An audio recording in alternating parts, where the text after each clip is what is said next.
Kamusta po kayo? Tayo ay magpipick up na naman ng pasahero dito sa Mandaluyong.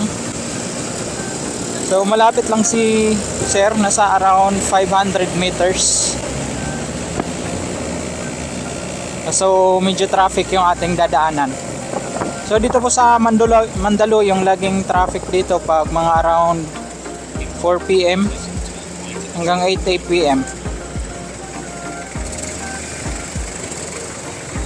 So yan, dadaan po tayo sa EDSA.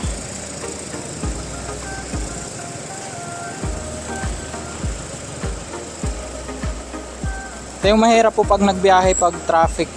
Yan, puro flyover po dito. Kung hindi ka sanay dito, medyo maliligaw ka. So may mga tumatawid po, ayan muna nating makatawid bago dumiretso. Kasi may enforcer dyan sa unahan. Ayan. So wala na pong natawid.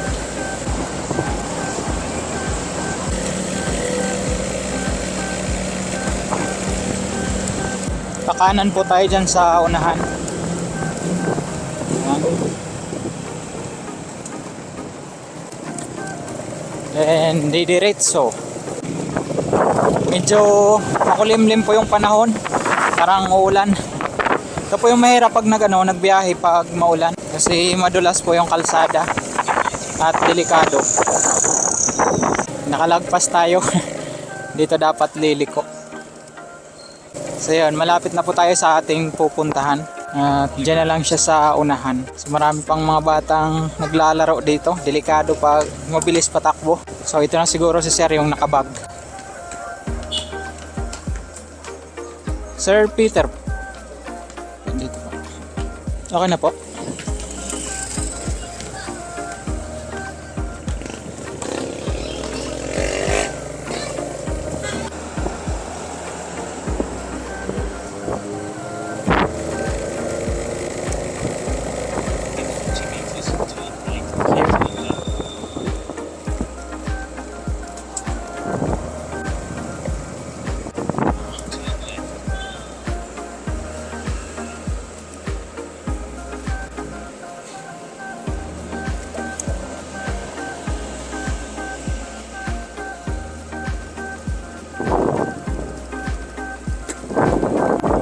$141 sir. Oh.